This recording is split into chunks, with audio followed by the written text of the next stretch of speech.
this is Bartz, and I'm an occupational therapist with Cleveland Metropolitan School District. Today we're going to be talking about fun in the sun, and we're going to start out doing a breathing exercise to help us feel calm and relaxed and ready to hear the story I have for you today. So I have some bubbles with me here today, and we're going to start by taking a deep breath in for a count of 3. We're going to breathe in, 2, 3, and then out, 2, 3, 4. So I'm going to do it with bubbles. I'm not going to count, but you can breathe with me. We're going to breathe in, and then when I blow out, I'm going to use the bubbles to blow out with. Okay, here we go. Everybody sit comfortably. I'm going to breathe in.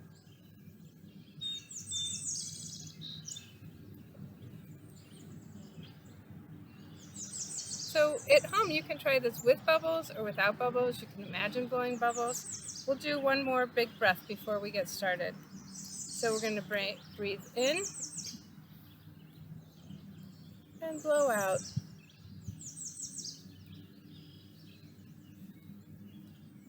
All right. Okay, now I'd like to read you a book about mindfulness. And once we read a little bit more about it, you will know what mindfulness is. The book I'm going to read today is called Mind Bubbles, and it's written by Heather Krantz.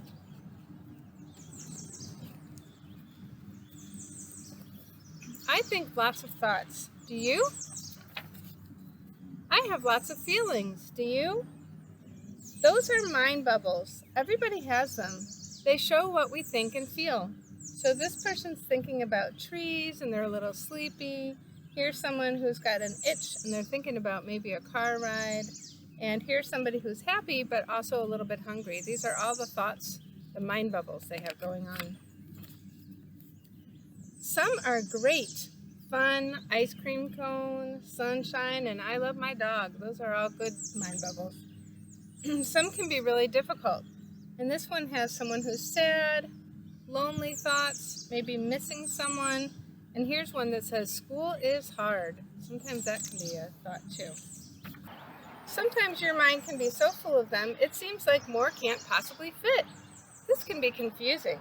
So what can we do about this? Well, mind bubbles are a lot like soap bubbles. Have you ever blown bubbles like we just did, huh? Lots of bubbles are floating around. What happens to bubbles? They float around until they pop. Every bubble pops. And then new ones form. We can think of mind bubbles as being just like soap bubbles. Every mind bubble pops and new ones form.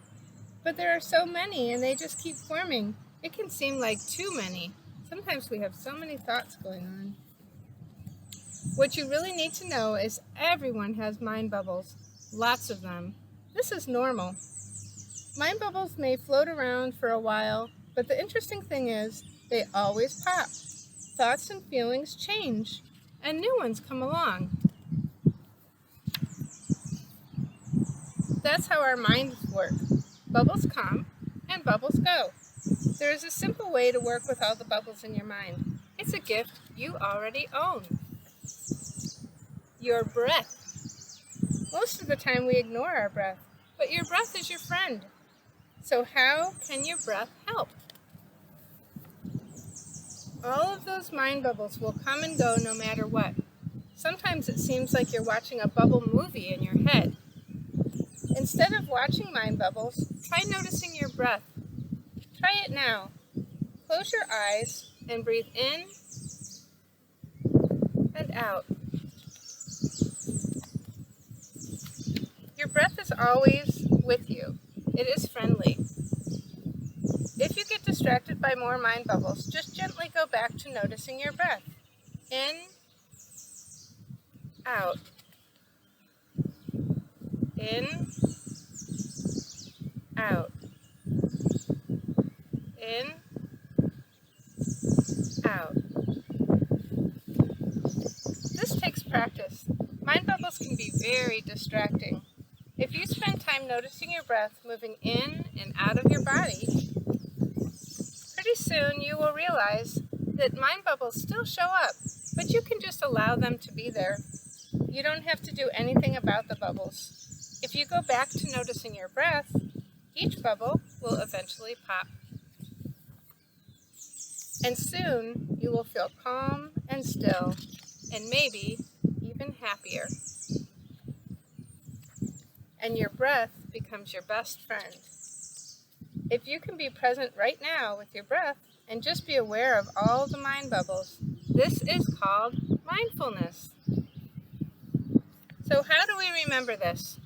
It's a SNAP. The letters stand for something. S-N-A-P. Stop and breathe. N. Notice the mind bubbles. A. Allow the bubbles to be there. And P. Practice again. Now I'm going to do a short meditation with you, a breathing meditation, but I want to first show you something I have here. This is called a singing bowl, and it makes noise in two different ways. I'm going to show you the first way. This is called making the bowl sing.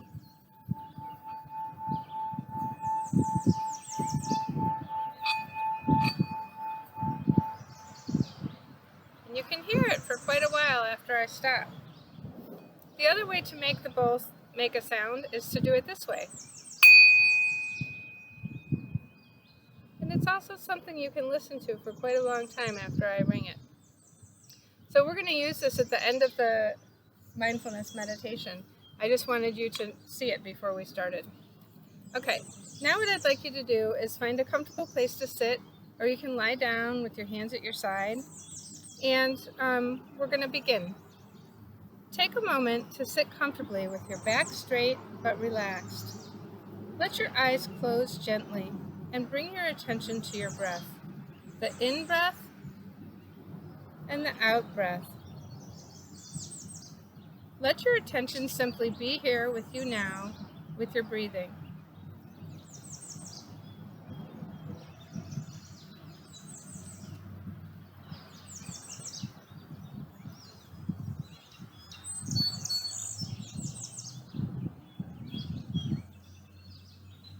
Thoughts might come. Let them go and stay with the breath, in and out. Feelings might come. Let them go and stay with the breath, in and out. There is no right way, no wrong way, just breathing.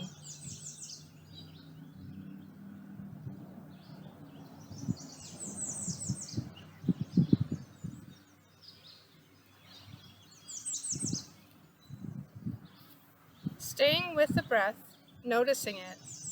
When your mind wanders, gently bringing it back to the breath.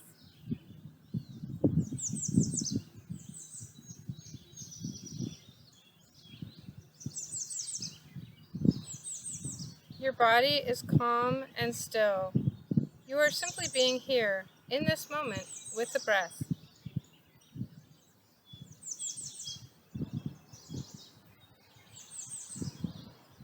As you hear the sound of the bell, gently open your eyes. Allow yourself to stretch and bring your attention back to the room.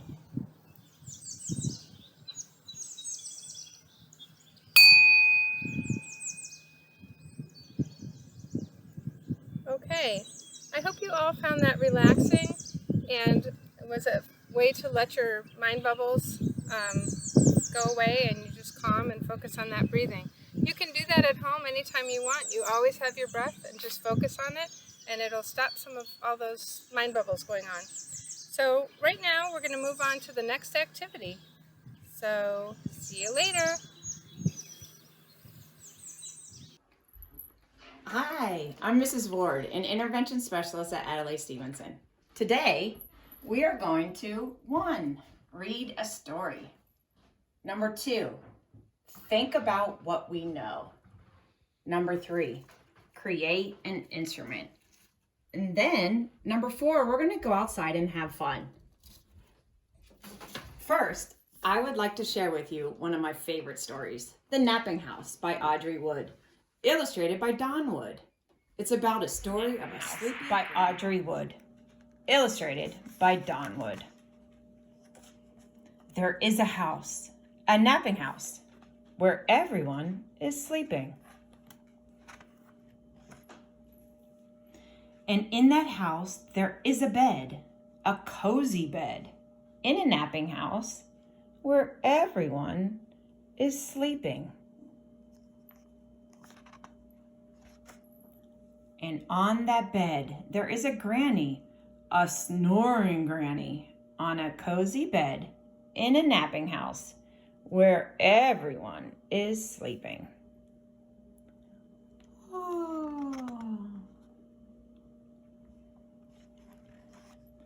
And on that granny, there's a child, a dreaming child, on a snoring granny, on a cozy bed, in a napping house where everyone is sleeping.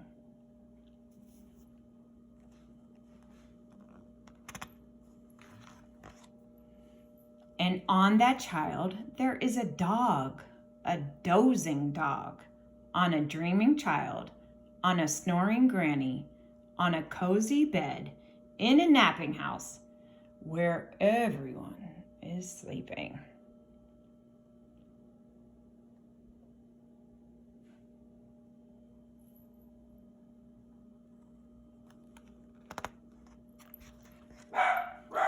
And on that dog, there is a cat, a snoozing cat, on a dozing dog, on a dreaming child, on a snoring granny, on a cozy bed, in a napping house where everyone is sleeping.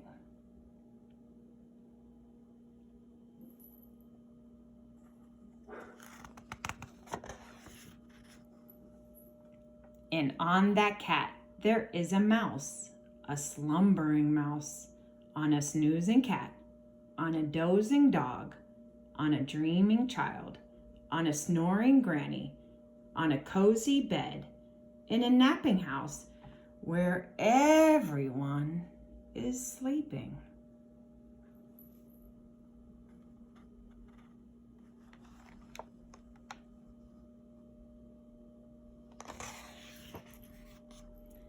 And on that mouse, there is a flea. Can it be a wakeful flea on a slumbering mouse, on a snoozing cat, on a dozing dog, on a dreaming child, on a snoring granny, on a cozy bed, in a napping house where everyone is sleeping?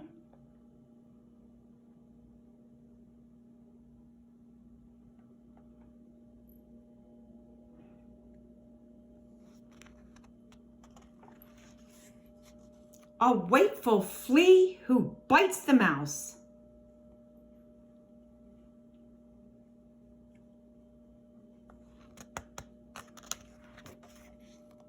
Who scares the cat?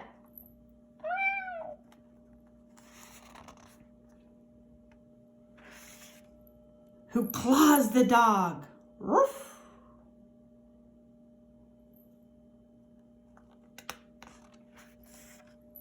Who thumps the child?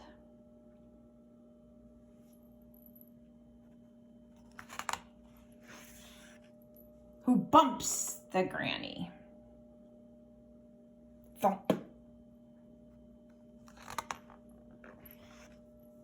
Who breaks the bed? Oh no.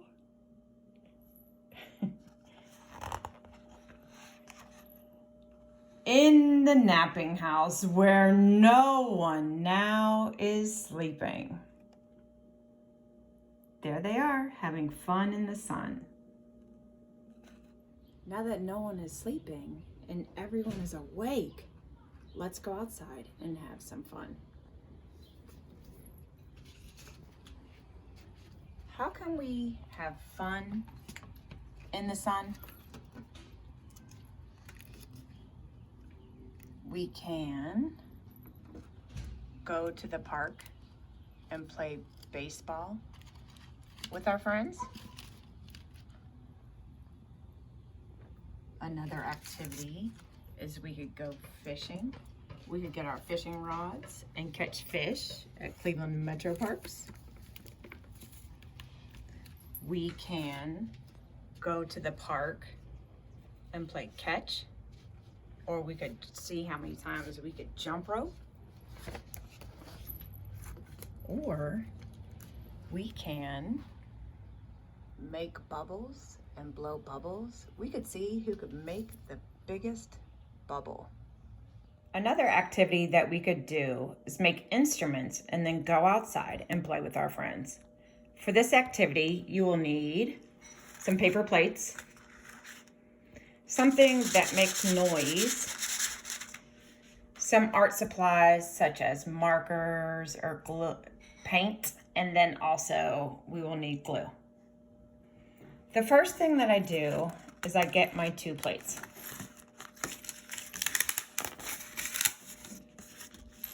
Second, on one side, I'll decorate it just like this one right here. I drew a picture of the sun. Next, I want to put some fancy tissue paper on it.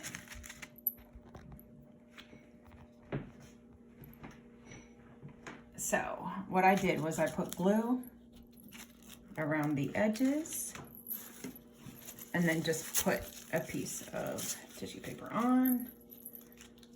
Glue, put tissue paper on, so it looks like the sunrise. Then what I'm going to do is I'm going to get the macaroni that makes a lot of noise. Once I do that, then I'm going to get my glue and I'm going to put a strip all the way around.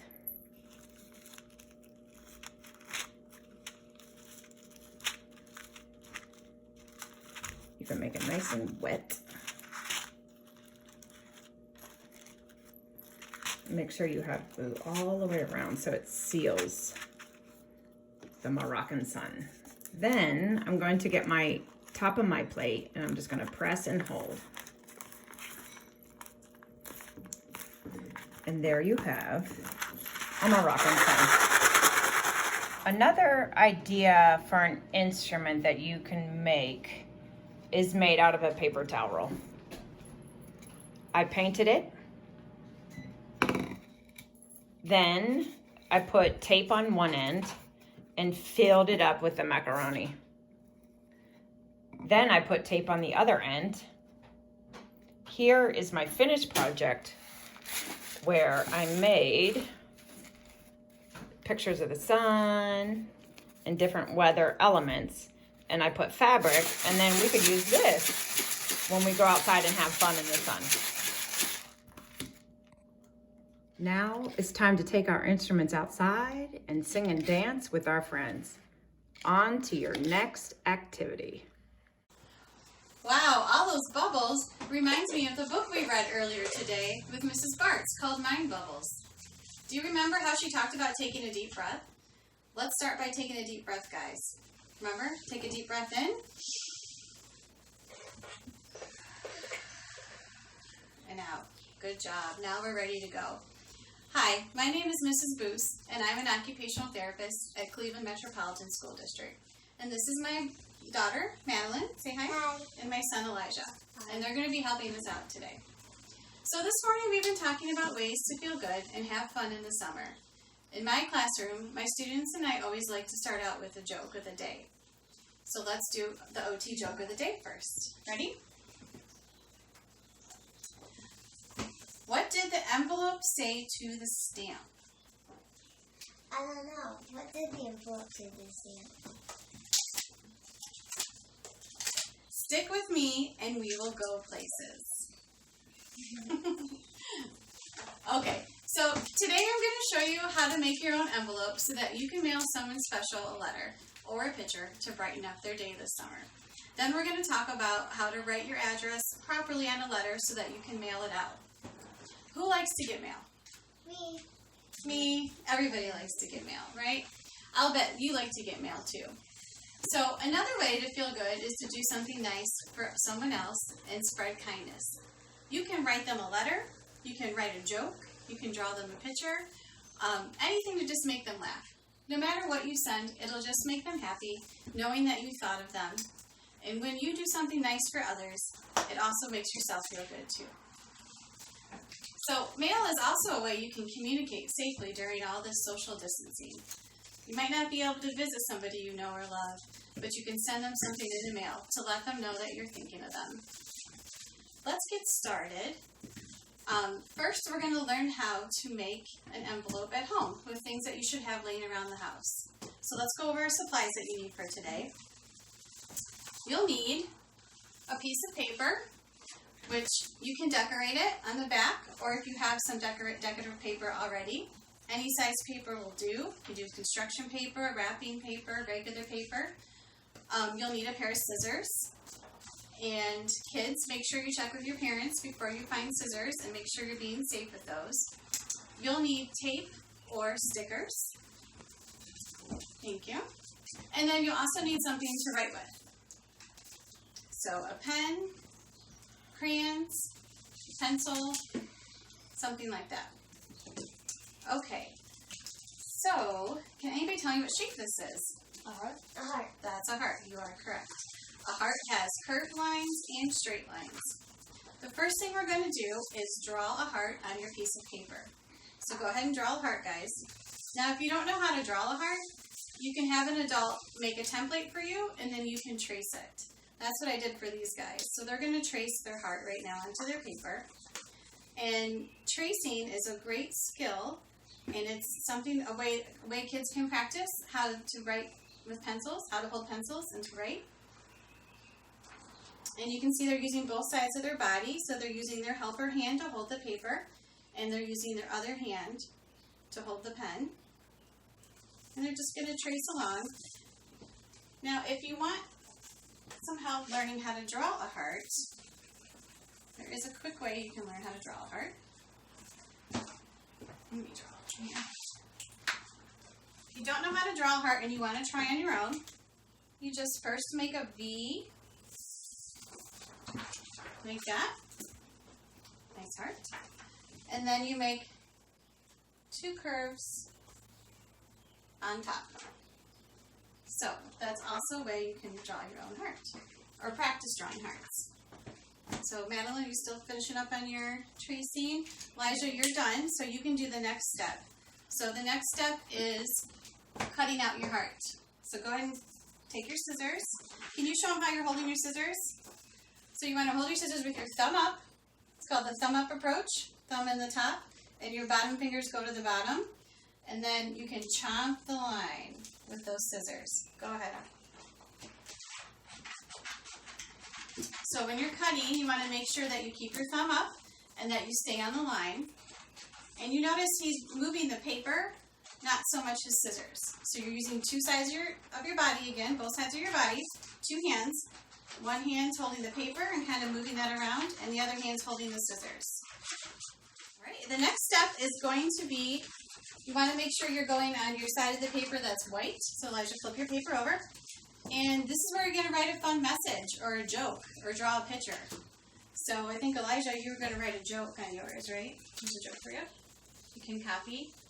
Parents, you can write something down and have your kids copy it onto there. That's a good skill and something that they do in the classroom quite a bit, is copying from the board or from textbooks.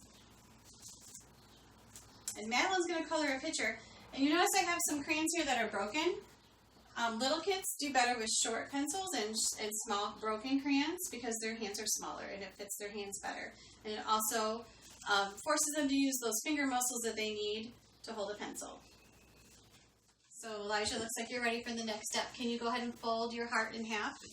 So to fold something, you want to match the edges, edge to edge. And then you take these fingers and you pinch and then you press down. Good job.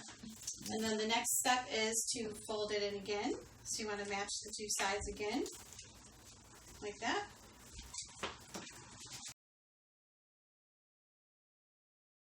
Yep, that way.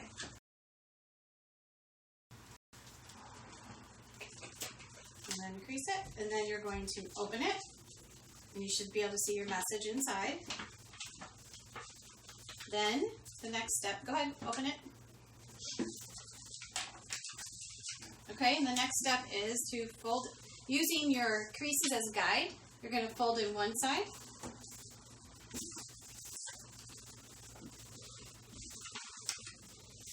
And then remember to crease it and then fold in your other side. Press it down. Then you're going to flip it around so the point is up. And then you're going to flip the bottom up and fold it.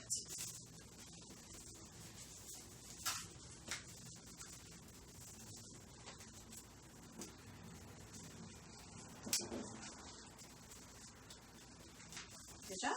And then the last step is to fold the top down. And then you have your envelope. Now ours are coming out small because we used a small heart, but if you want to make a bigger envelope, you just make a bigger heart. So draw a bigger heart than what we did. Did you know that you can write a letter to a Disney character and they'll write back to you? Let's learn how to properly address an envelope so we can write a letter to a Disney character. Madeline, who are you writing yours to? Elsa. Elijah, who are you writing yours to? Mickey Mouse.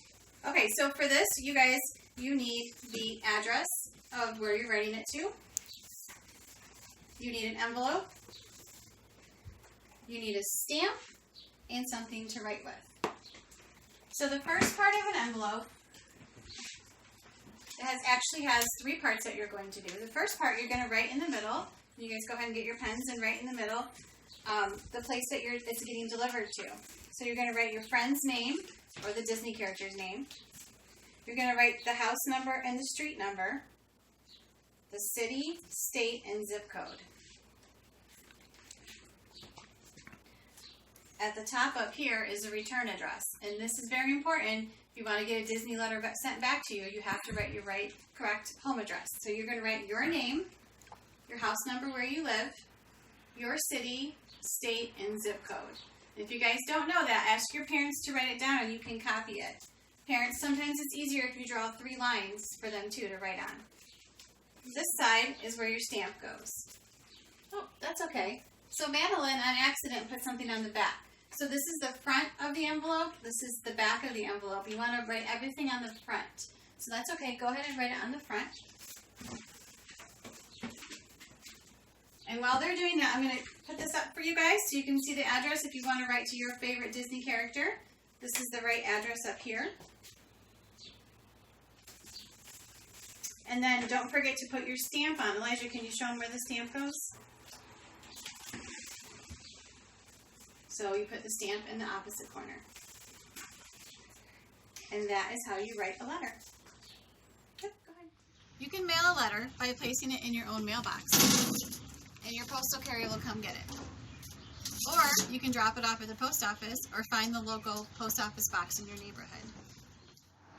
So today we learned how to make your own envelope and how to mail a letter to someone special. I hope you get to spread some sunshine this summer and also get some nice letters back in return. It's time to move on to the next activity. Hi, my name is Jackie Thorman, and I'm an occupational therapist with the Cleveland Metropolitan School District, and I'm here today to teach you how to make spray chalk paint. You can use it to make fun decorations in the driveway, like the one over here, and I will give you a demonstration when we are done making the chalk paint. So what you will need is spray bottles, water, measuring spoons, food coloring. I prefer gel food coloring, but you will need enough food coloring to make the colors pretty intense. Something to stir the bottle with, so I'm using a bamboo stick, a bowl, cornstarch, and baking soda. Now there's a lot that you can build into this activity.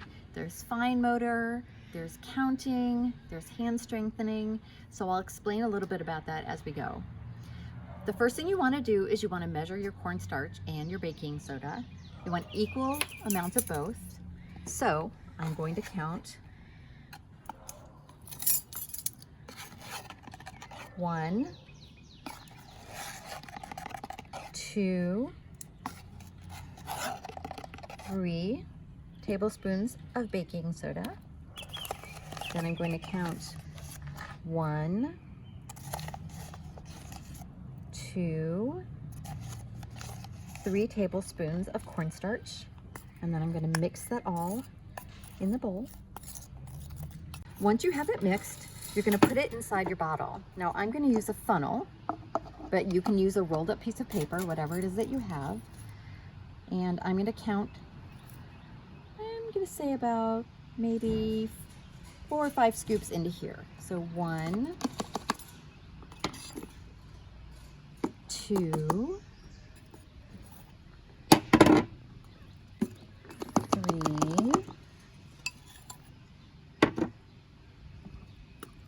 4. I'm going to stop at 4. I think 4 looks like enough. You're going to have to eyeball it, and the amount that you use will depend on the size of the bottle and whether or not the nozzle clogs, which may be a little bit of experimenting. Next, I'm going to add my food coloring, and I'm going to add a lot of food coloring because I want the colors to be really intense.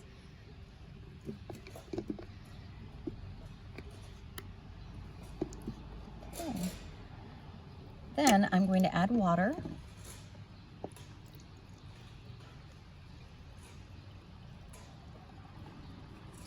And this is where your stir stick is going to come in. Now, because the baking soda and the cornstarch can get kind of packed at the bottom, you want to get it started with your stir stick before you put the top on the spray bottle.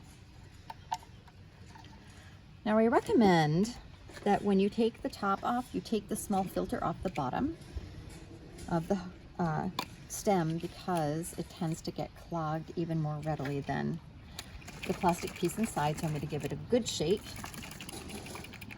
A little bit's coming out the end, so I'm going to tighten that back up. This is going to be a little messy. This is part of the messy summer outdoor fun part of this project.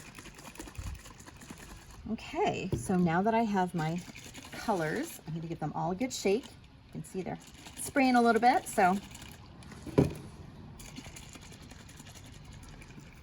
I'll give you a quick example of how much fun they can be. So I'm going to take my 4 colors and my secret bottle over here. And I think I'll make sort of a little garden. So I'm going to take my green that I just made.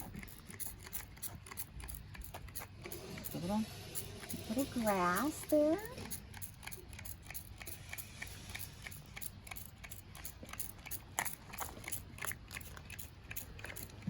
Then I think, let's see, should I make some stems for my, I think I'm just going to make some flowers.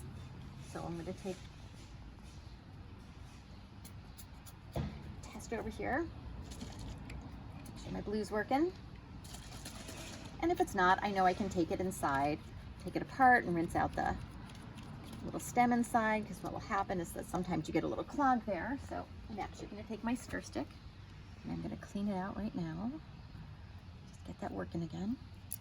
Put that aside. Look, I already have some blue flowers started. Top back on there. Give it a little shake. That should start right back up. Or I may have to take it inside and do a good rinse in the sink. No, that one's not going to cooperate. So let's try some yellow. Get some beautiful yellow flowers, a little dandelion going in there. Try a little, get some red flowers. There's some red flowers growing in the grass. You can try mixing the colors and see what happens when you combine different colors. So that can get, you know what, I can't get my blue working. So what I'm going to do is I'm going to take this out and I'm just going to sprinkle some on there like that. And you can imagine you could use a paintbrush if that works better. Look around. If you're really adventurous, you can use your fingers. But one of the fun parts of this is that you can take vinegar, a spray bottle of vinegar. And because vinegar and baking soda have a fun reaction, your kids can see what happens if they spray some vinegar on their chalk paint. And that makes it a little bit more fun. Now it's time for some more summer fun.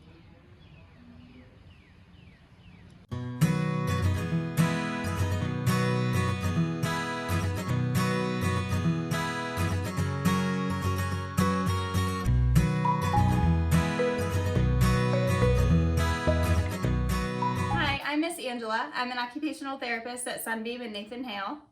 I'm Miss Mary, the speech pathologist at Sunbeam, and today we're going to make homemade popsicles.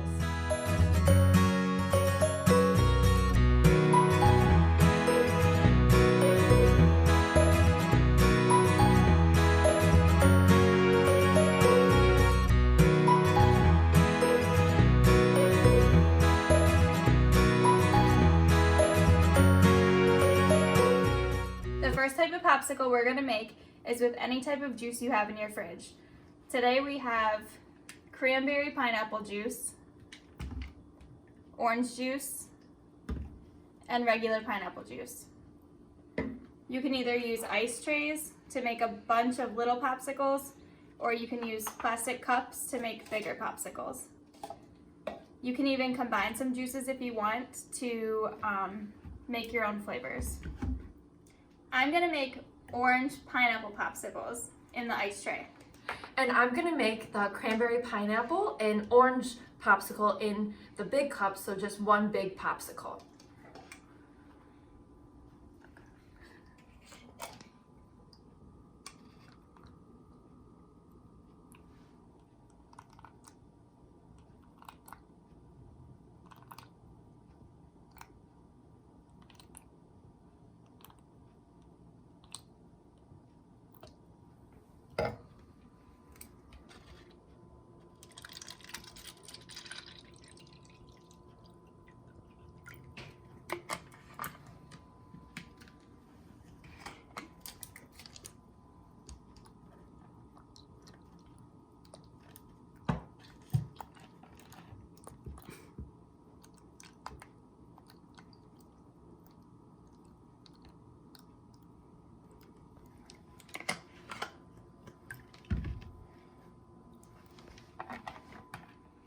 So something that you can find around your house that you can use as a popsicle stick would be straws.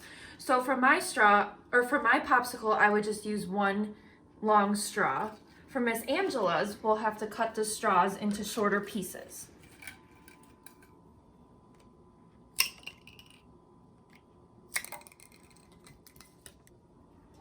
So once you have all of your juice poured, you're going to get some tin foil and an adult to help you. You're going to use a piece of tin foil and just cover your ice tray with the tin foil.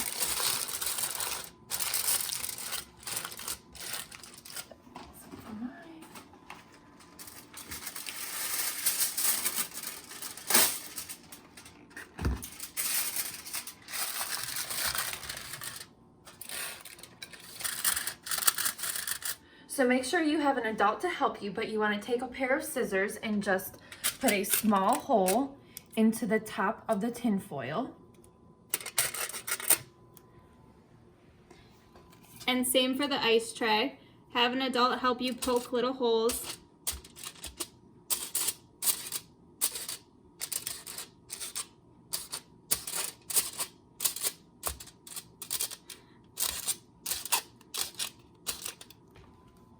And then you'll take your straw, or if you have popsicle sticks at home, you can use a popsicle stick, or toothpicks would work for the smaller popsicles.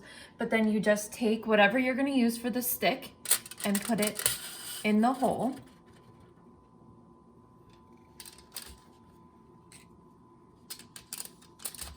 And the foil will help keep the straws in place. And it will also help you cover the popsicle so they don't spill in the freezer. Now we're going to put all of our popsicles into the freezer and wait 2 to 3 hours for them to fully solidify.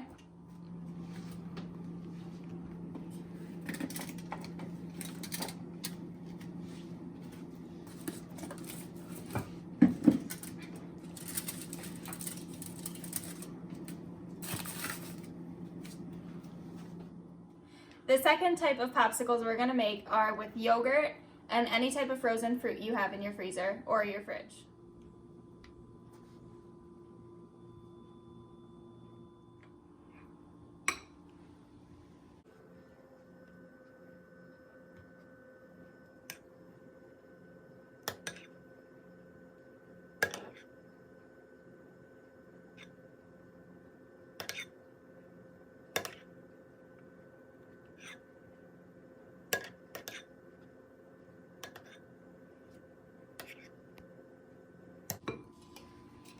In this cup, I'm gonna make another type of popsicle you can make is the juice and the frozen fruit. So you could combine the two that we were making. So I'm gonna add some orange juice.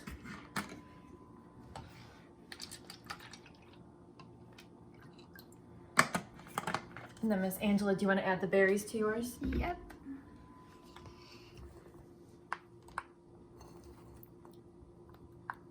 So you just need a few berries in each one, since they're small.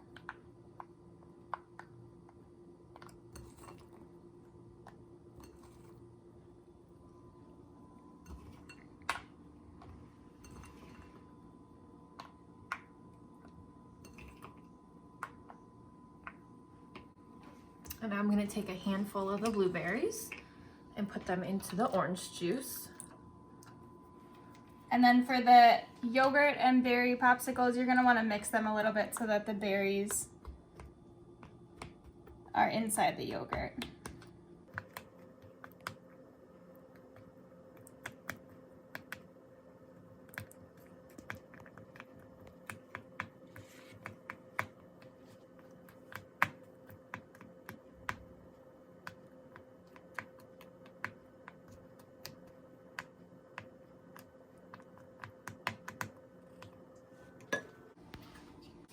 So just like the last popsicles we made, we're gonna take some tin foil, put it over the top. And then you're gonna cut your straws again, just like we did the first time. Make sure you have an adult supervising you when you're cutting the straws with scissors. You can also use popsicle sticks if you have those at home.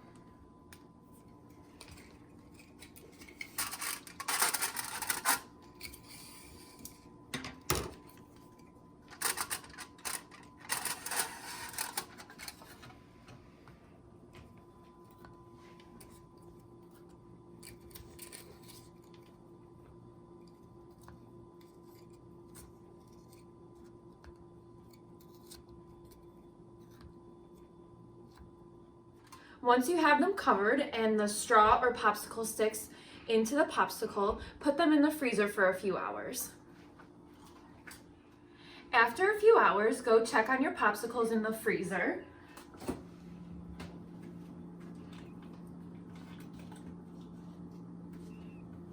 So our popsicles are frozen now. And all you have to do is then pop them out of the tray. So here's the yogurt and berry popsicle. And this is a pineapple and orange popsicle. Once they're fully frozen, you can sit back and enjoy them.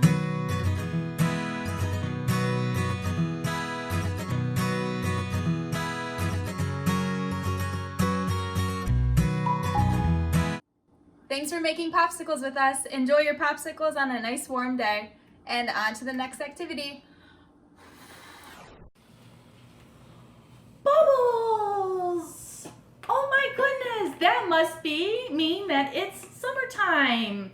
Hi, I'm Mrs. Lasley and I'm a teacher at Riverside School, and this is my daughter, Elle. and we are going to show you how to make homemade bubbles today. You are going to need a few ingredients before we start. The first thing that you're going to need is you're going to need a bowl. You're going to need any type of dish soap. You're going to need sugar. You're going to need a couple measuring cups. You're going to need a cup, 1 cup. You're going to need a half a cup. And then you're going to need 1 teaspoon. And then you're going to need some water. That's the last thing that you need. Okay? So the first step of making homemade bubbles is you need to get your bowl first. Okay? And you are going to get your dish soap and you are going to pour a half a cup of dish soap into your bowl. So Elle, you're going to do that.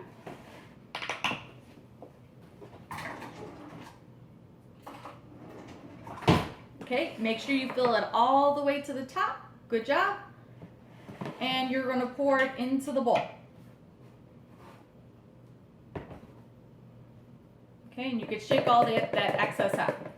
Okay, That was easy. Okay. The next thing that you are going to use is water. You are going to need to fill you're going to need your 1 cup and your half a cup again, and you're going to need 1.5 cup of water. So Elle's going to pour it in all the way to the top. This is 1 cup. And I'm going to pour it into the bowl. And then I'm going to pick up my half cup, and she's going to fill that all the way to the top. And pour that into the bowl. And we're done with the water. That's our second step. We'll put that to the side. And then the last thing that you're going to need is sugar. Okay? You are going to use 2 teaspoons of sugar. And if you're asking why we need sugar for our bubbles, the sugar actually makes the bubbles, the outside of the bubble stay longer, so you can actually blow some bigger bubbles. They don't pop as easily. So you're going to need 2 teaspoons. So you can open your bag of sugar and you're going to scoop it all the way to the top till it's flat to the top. Perfect. And you're going to pour that in. And you're going to do that 2 times because you need 2 tablespoons. Oh, that needs to go all the way to the top. All the way to the top. Get a good scoop in there. There, perfect. And you're going to pour that in. And then we can put that to the side and get that out of the way. And then you're just going to take a big spoon and you're going to gently stir the solution, your bubble solution, until the sugar dissolves, until you can't see it anymore.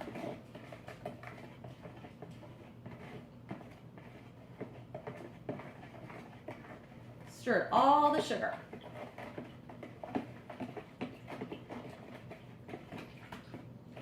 Perfect.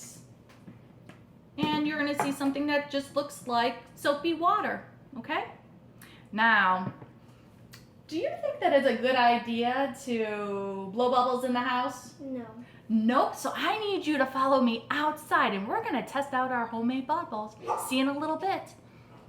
Hi, welcome outside. Now we get to test our homemade bubble solution. You're probably used to this wand. This is what usually comes in bubbles if you buy it from the store. I have an extra one. When you dip it into our solution, you're going to get a whole bunch of bubbles. I'm going to blow it on L too, right? Whoop, that one didn't work. Oh, right in the face. Okay, so if you don't have that at home, you can go into your recycle bin and get an old pop bottle. This is one of the drinks that I had, and what I did was I cut off the end of the bottle. You can have your parent at home do that for you. And this is going to be a little bit different because it's not going to give you a whole bunch of bubbles, but you can have a contest with your friends or with your family members to see who could blow the biggest bubble. So Ella's going to show you how to do that. So you're going to dip the end in your bubble solution and you're going to hold it up and you're going to blow very gently up and get a big bubble. She's going to try it again, see if she can get a bigger bubble the next time.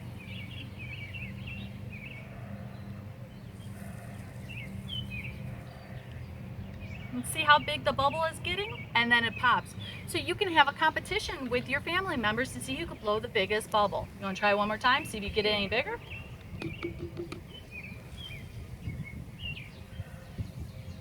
Oh, that's okay.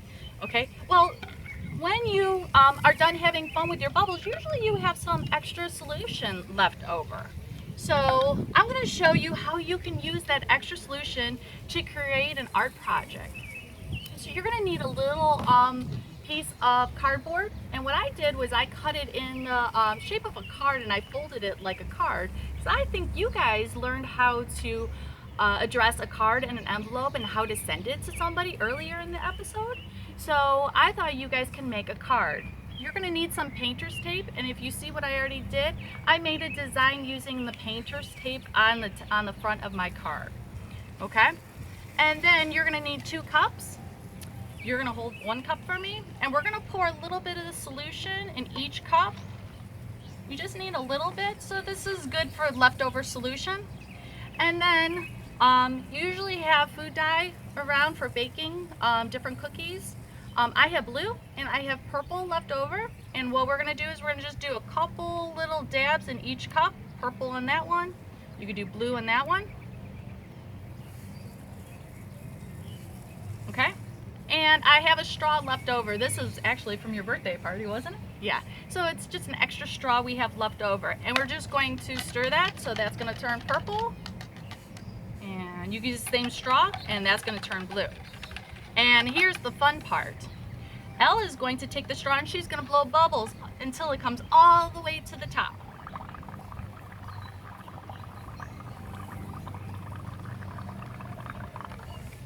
Make them all the way to the top until it almost overflows the top, all the way to the top.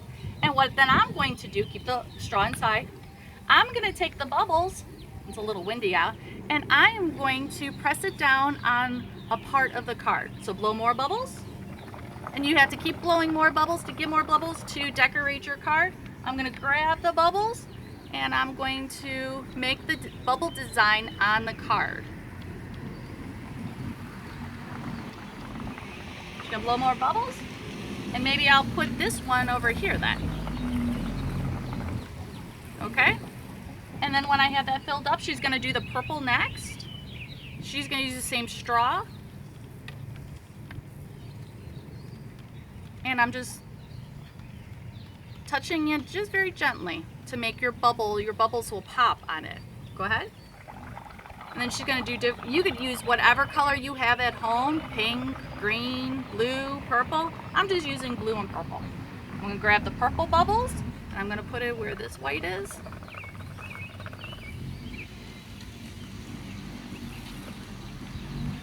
This is a great outdoor project.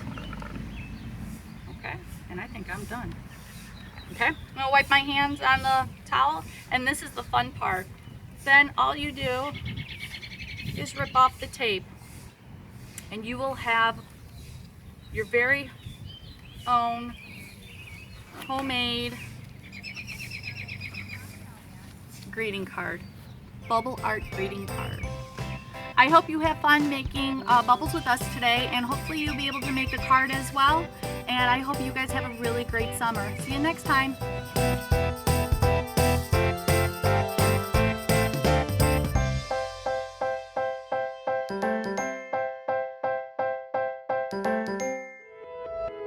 This is CMSD.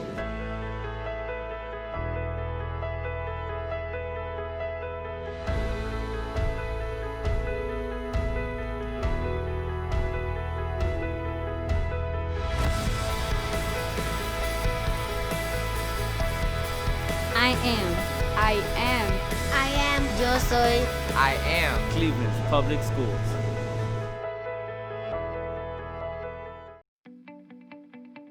I was born and raised in Cleveland, Ohio. I'm in the Fulton, Memphis area. My wife and I and our 3 boys live in Edgewater. I live in the Lakeshore Collinwood Arts District. I live in Camps Corner area. I've lived in the West Park neighborhood for 21 years. For 5 years. I've lived in Cleveland all my life. 37 years. Majority of my life. All my life. 18 years. Cleveland's great. I mean, I love that there's always stuff to do. There's so many free things to do with kids. Best city in the country. I love it. I mean, it's a good city. The school system is awesome. I think Cleveland schools are making great progress. New things are happening in CMSD, you know, I want to be a part of that. So the Cleveland Plan was legislation that was put in place in 2012 to be able to transform Cleveland's public schools. The change in the school district in the last 10 years is one that's focused on high performance, that's focused on providing school choice for families so they can figure out what school is best for them, and moving into a period where we're acknowledging that education needs to change for our students, for our economy, for our families, and how do we meet families where they are to do that. The schools offer far more choices. They're more career oriented. All kids don't learn the same. All kids aren't interested in the same things. I like the fact that we do have those choices. If your child needs a particular approach or needs in the kind of classroom to help meet their growth, I think the Cleveland Plan is about providing the options to it. I've just been really happy with the preschool here.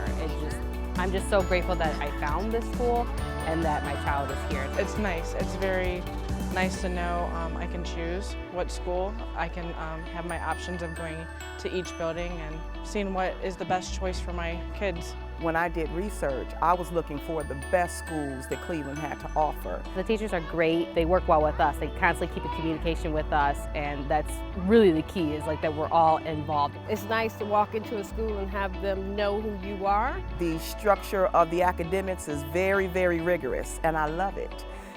I am a 2016 graduate of Cleveland Early College High School on the John Hay campus. Choice for me was great because I had the opportunity to really take ownership of my education. The high school graduation push and the increase is definitely a result of what the district is doing in order for the schools to thrive, because now you have better schools, quality schools, and when you can push that, students see that you care about them. Now they begin to care about their education.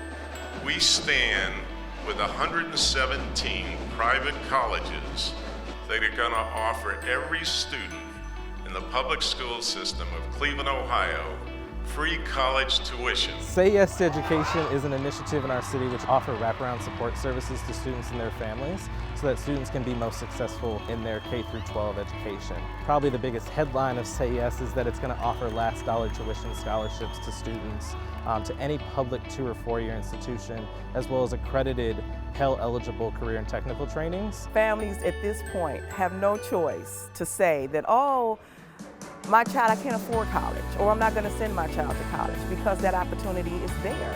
The barriers, the social, economic, demographic, all of the things that especially a lot of urban kids have to endure, which prevents a lot of them from prospering, are definitely minimized. It's amazing. I couldn't be happier with the way Cleveland is moving up. We are doing what we set out to do in 2012 with the Cleveland Plan. We are actually seeing results, and that's a great thing. It's an incredible accomplishment. We don't see this kind of growth in an urban district elsewhere in this country. The children are the future. Anything that we do, we have to plan for them to get a great education, a quality education that is technologically advanced so that they're prepared. And with that preparation, you can't stop us, cannot stop us. So look out every other city, because Cleveland is on their way.